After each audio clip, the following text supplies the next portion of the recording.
क्या पढ़ गए वो? इक्विलैटरल समझ गए कि नहीं? जी जी समझ में आ गया। उसके बाद नेक्स्ट आपका है मांग का नियम। जी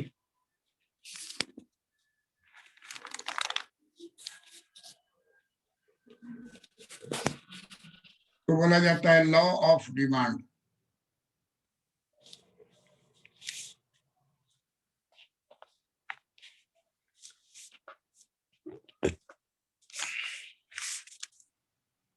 मांग का नियम।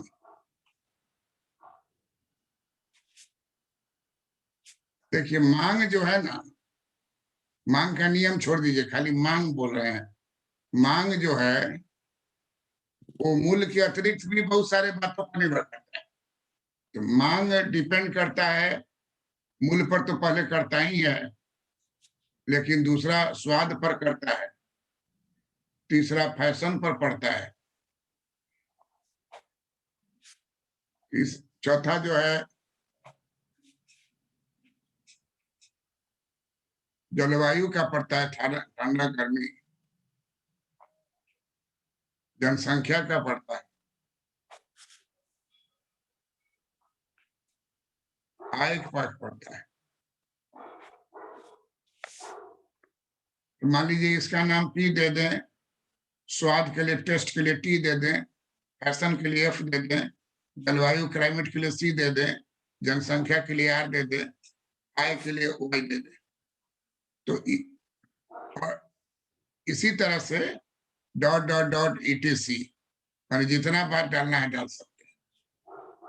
लेकिन हम लोग जनरली क्या करेंगे, इतना ही बात डालेंगे, ईटीसी कर देंगे, P T F C R Y dot dot dot, इसी को कहा जाएगा डिमांड फंक्शन।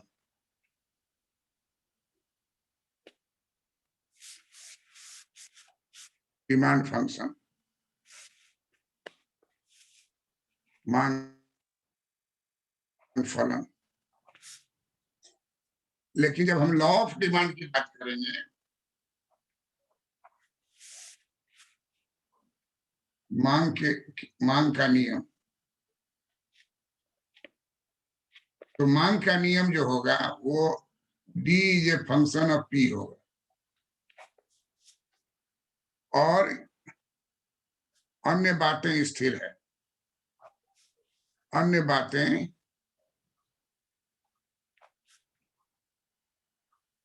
स्थिर रहेगी, जैसे T F C R Y, ये सभी कांस्टेंट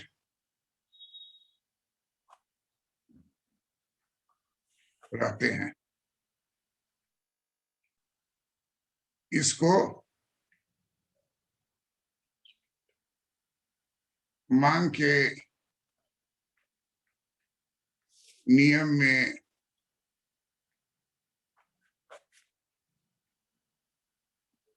स्थान नहीं मिलता है।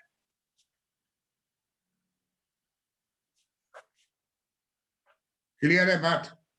जी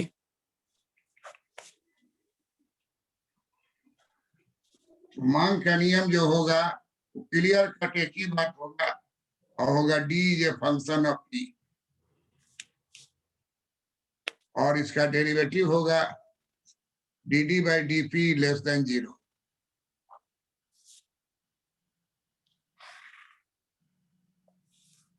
इसका अर्थ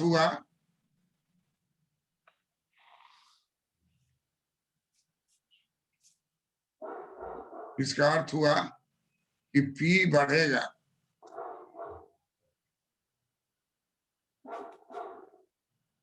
तो टी घटेगा,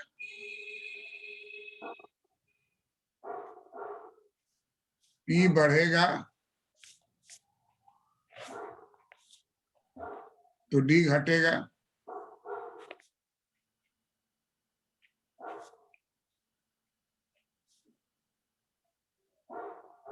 P घटेगा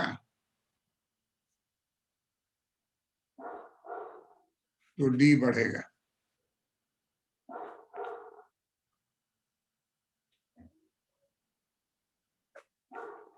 इसी को मांग का नियम कहते हैं।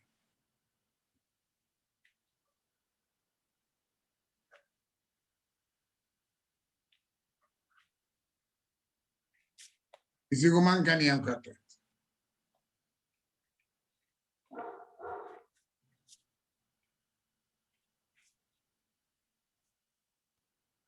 डिमांड प्राइस शेड्यूल जो है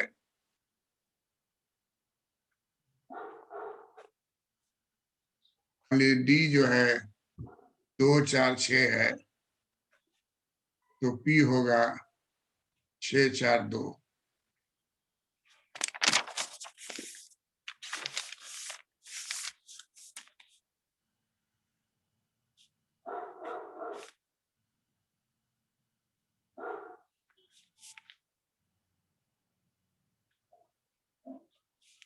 दो चार छह यहाँ मांग दिए।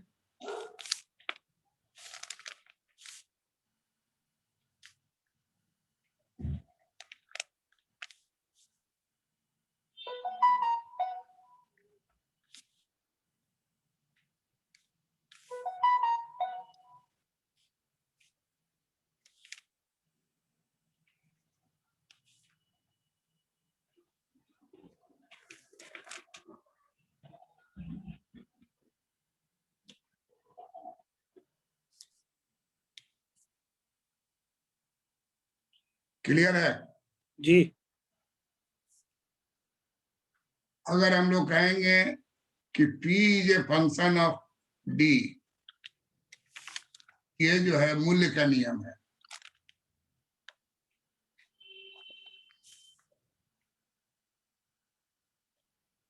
इसमें उल्टा हो जाएगा, इसमें D पहले बोला जाएगा, D बढ़ेगा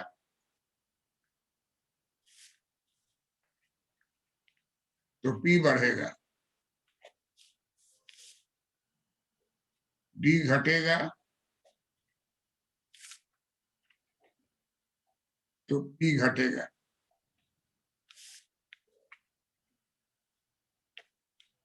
DP बाई PD जो है वो सीधा संबंध है। ये मूल्य का नियम है। किसका नियम है? मूल्य का नियम। मूल्य का। हम लोग पढ़ते हैं मांग का नियम। इंटरव्यू इस सब में आपको पूछ देगा मांग का नियम। मांग का नियम में होता है D is a function of P। अब यहाँ क्या है? पहले बोला जाएगा P घटेगा, D बढ़ेगा। P बढ़ेगा तो D घटेगा, उल्टा हो जाएगा।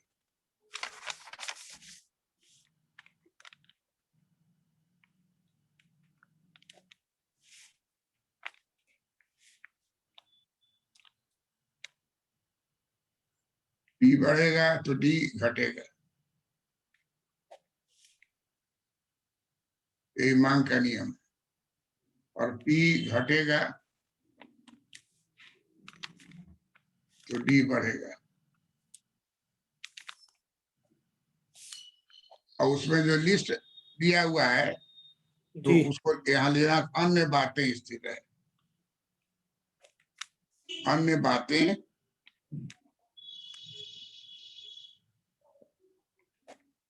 स्थिर रहेगी तब मांग तथा मूल्य का संबंध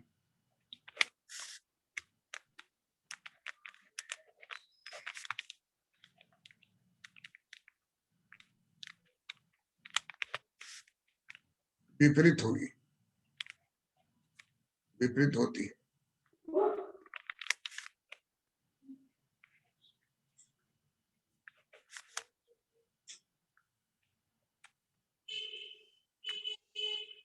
समझ गए? जी अब जो है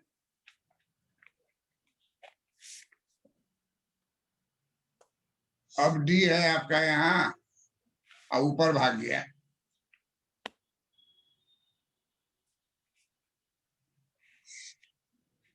डी है यहाँ और नीचे भाग गया।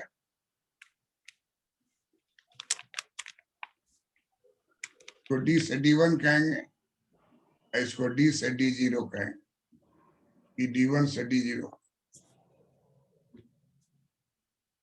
इसका कारण जो है P नहीं है, इसका कारण है अन्य बातें स्थिर नहीं है।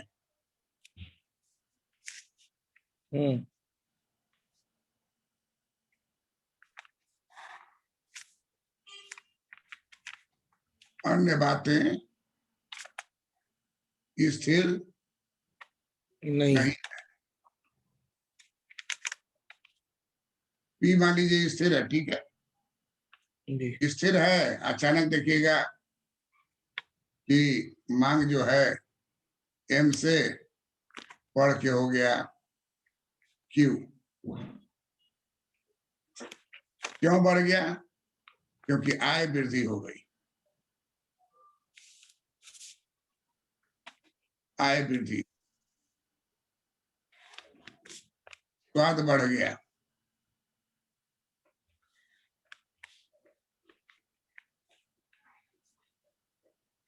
आदत, हैबिट, आदत बढ़ गया।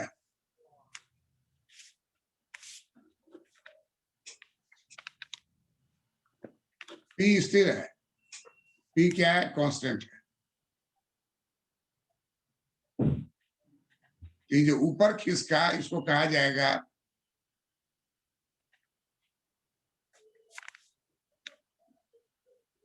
Upward shifting.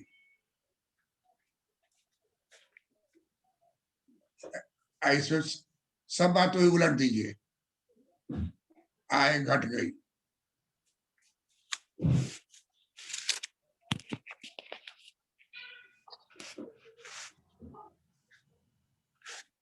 स्वाद घट गया,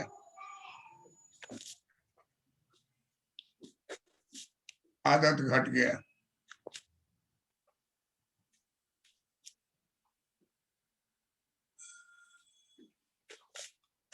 अन्य बातें वाला जो लिखे है ना, जी। तो वाई के बाद H लिख दीजिए, हैबिट, जी। बहुत बड़ा फैक्टर है।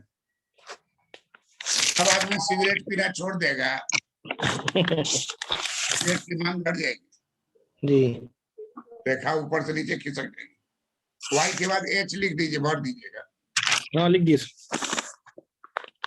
अब यहाँ देखिए कि P ज्यों का त्यों है और मांग जो है M से घट के H हो गया, मांग घट गया।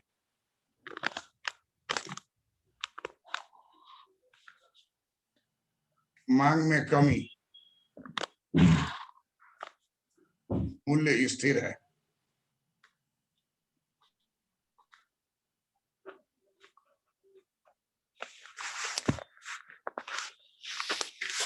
मांग में कमी,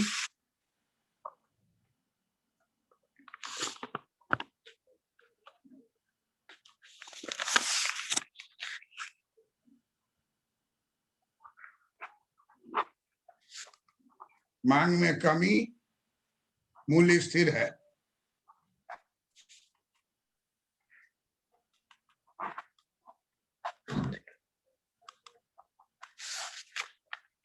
मांग में वृद्धि,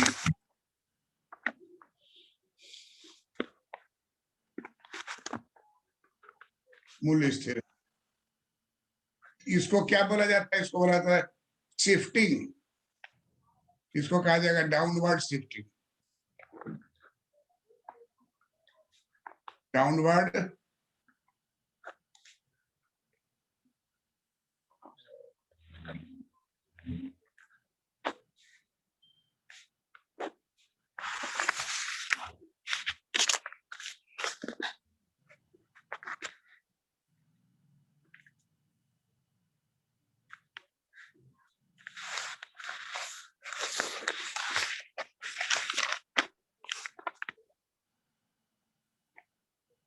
म्यूट कीजिए ना, आपका म्यूट के बहुत आवाज आता है।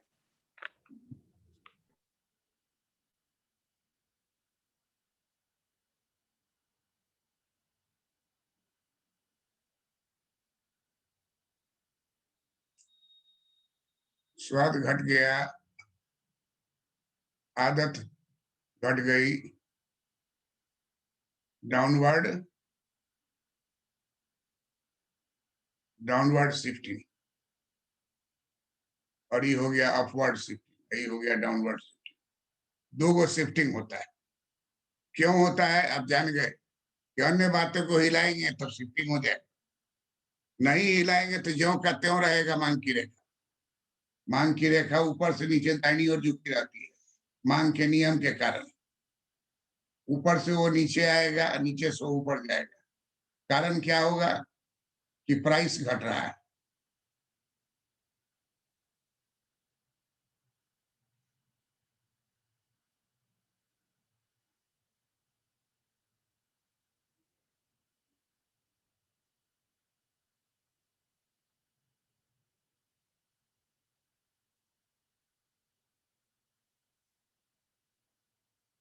तो मांग की रेखा क्या होगा, ऊपर से नीचे दाहिनी ओर झुकी हुई।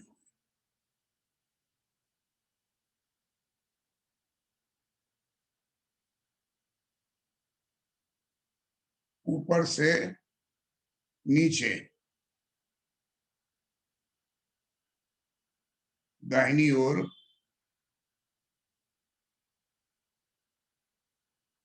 मांग की रेखा झुकती है।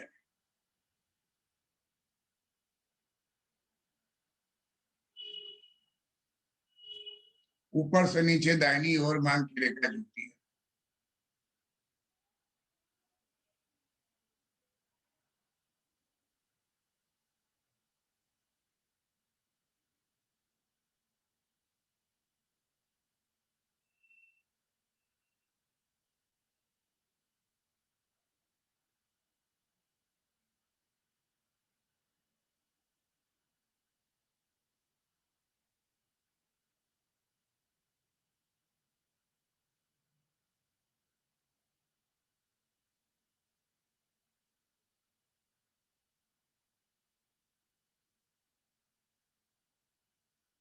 लिख लिए? लिख लिए सर। सीमांत उपयोगिता की रेखा ऊपर से नीचे दाहिनी ओर झुकती है ना, जी जी। और सीमांत उपयोगिता रेखा को ही मांग कहते हैं। कि जितना ज्यादा आपको एक्स वस्तु मिलेगा उतना ही कम आप मूल्य देना चाहिए।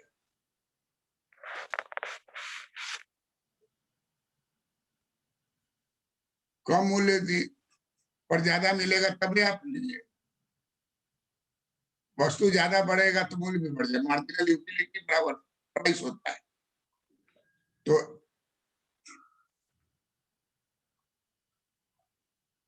क्वेश्चन रहेगा, क्या कारण है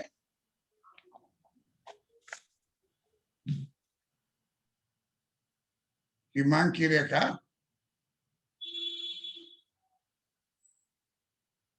ऊपर से नीचे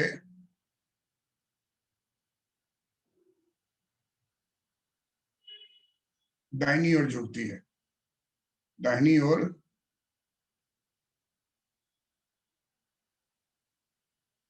झुकते हुए गिरती है।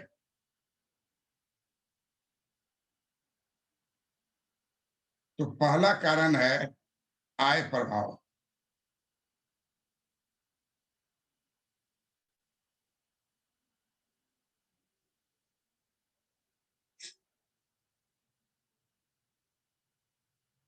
पहला कारण क्या हो गया,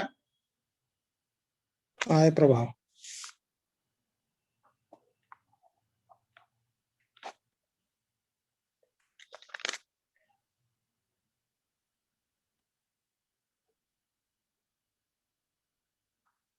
आय प्रभाव का मतलब हो गया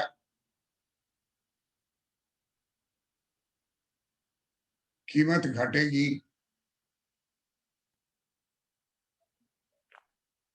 कीमत घटेगी तो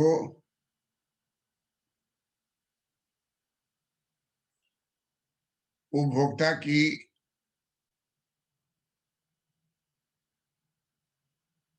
वास्तविक आय, कीमत घटेगी तो उपभोक्ता की वास्तविक आय में वृद्धि हो जाएगी।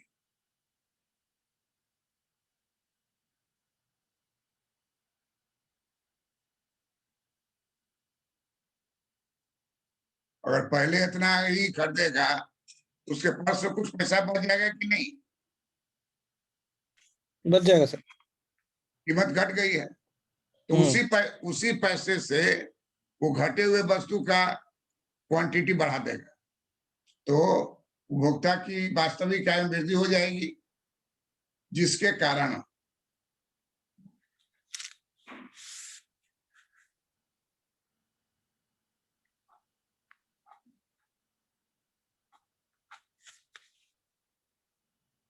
उपभोक्ता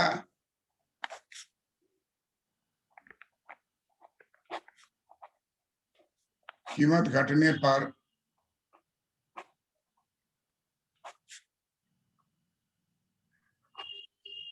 उस वस्तु की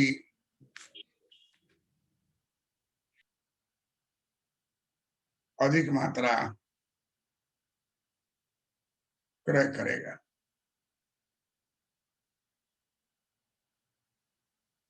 दूसरा प्रभाव जो है वो बड़ा ही आसान है, उसको कहते हैं प्रतिस्थापन प्रभाव। प्रतिस्थापन प्रभाव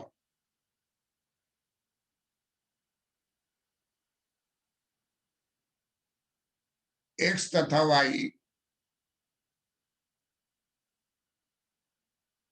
दो वस्तुएं हैं।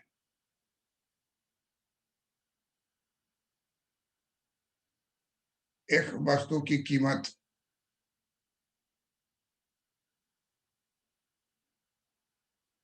घट गई, वाई वस्तु की कीमत स्थिर है, तब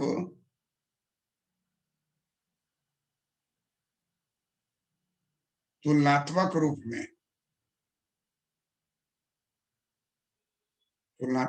में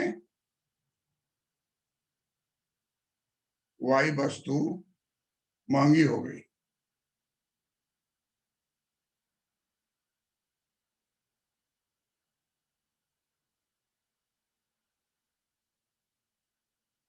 महंगी हो गई, उपभोक्ता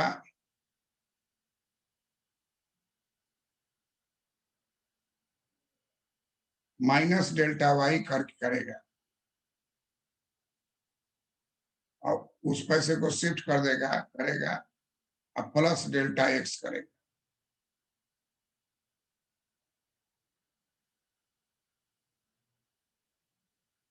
इसी को प्रतिस्थापन प्रभाव है।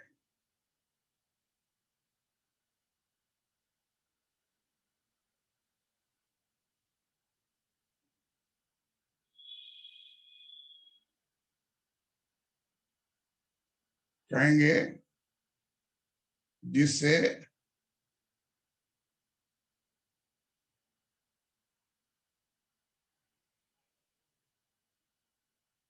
एक्स वस्तु की मांग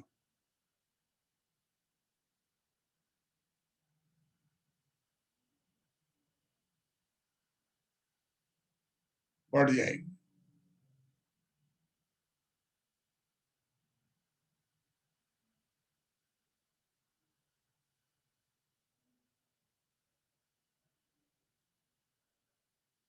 एक्स वस्तु के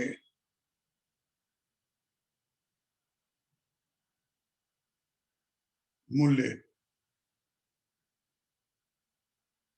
घटने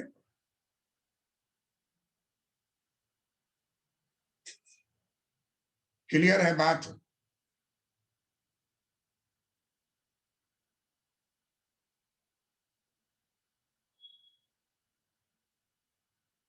परवीन बात को समझे कि नहीं? जी समझ गए सर। वो देखेगा कि भाई वाई थोड़ा महंगा हो गया है आम, और हम्म। लीची थोड़ा सस्ता हो गया है, तो थोड़ा हम्म। सा आम छोड़ देगा और लीची थोड़ा बढ़ा लेगा। हम्म। तो इसको कहेंगे प्रतिस्थापन प्रभाव। जी पहल का हो गया आय प्रभाव, कीमत घटने जी। से पर्स में कुछ पैसा बच जाएगा, उतना ही खरीदेंगे तो भी कुछ बच जाएगा, उससे उपभोक्ता जो है जिसकी कीमत घट रही है उसकी मांग बढ़ा देता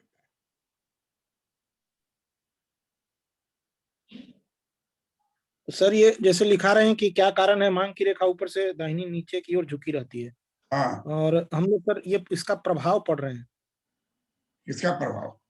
जैसे आय प्रभाव, अच्छा इसके कारण मतलब झुकी रहती है जो लिखवा रहे हैं वो हमको लगा कि इम्पैक्ट नहीं ना पढ़ रहे हैं, इसके कारण झुकी रहती है ये पढ़ रहे हैं ना। अरे आय प्रभाव जो है पॉइंट हुआ, हाँ हाँ। आय जो आपका घट गया बढ़ गया, जी। उसका प्रभाव से आपका झुक जाएगा। अच्छा समझ गए, हम एक्चुअली इम्पैक्ट समझ रहे हैं कि इम्पैक्ट है ये, अरे उसके कारण आय का, ग्राफ ऐसा रहता अरे आय आपका बढ़ गया तो आप है। साइकिल से चलिएगा कि स्कूटर चलिएगा? स्कूटर चलेंगे। स्कूटर भी रहेगा तो बेस्ट स्कूटर खरीदिएगा। तो आय हम्म। बढ़ गया आपका, तो आय हम्म। बढ़ गया तो जो चीज आप खरीद रहे थे, जो जी। अच्छा लग रहा है मान लीजिए 100, उसको आप पहले ज्यादा खरीदिएगा। समझ गए।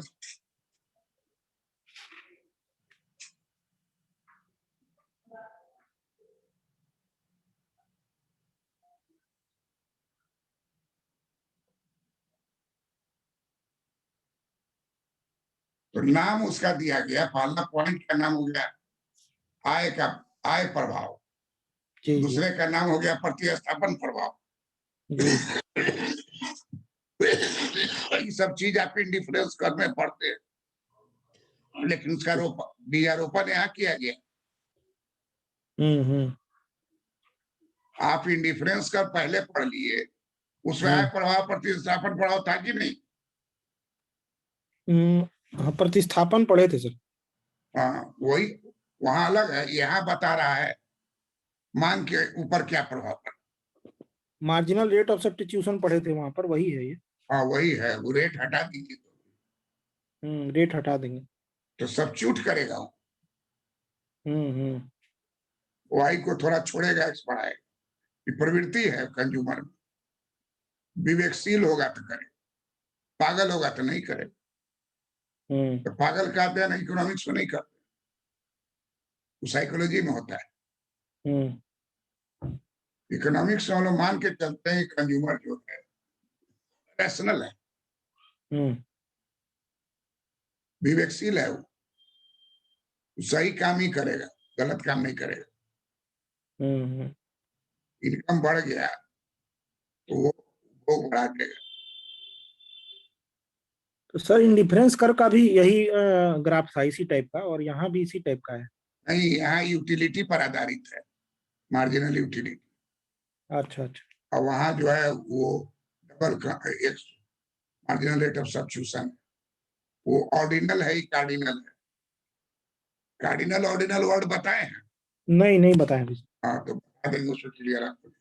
ये अलग है, अलग बात तो वही है मान, लेकिन बताने का पढ़ाने का टेक्नोलॉजी बदल गया। ये टेक्नोलॉजी यूटिलिटी पर आधारित है, मांग पर आधारित। हम्म। तो प्रतिस्थापन प्रभाव समझ गए? जी। That's all of next. इसको बढ़िया से रीराइट करके भेजिए, जी जी। तो बढ़िया से रीराइट करके इक्वेशन सबको सजा करके खूब अच्छा से लिखे भेजिए। जी ठीक। प्रणाम सर।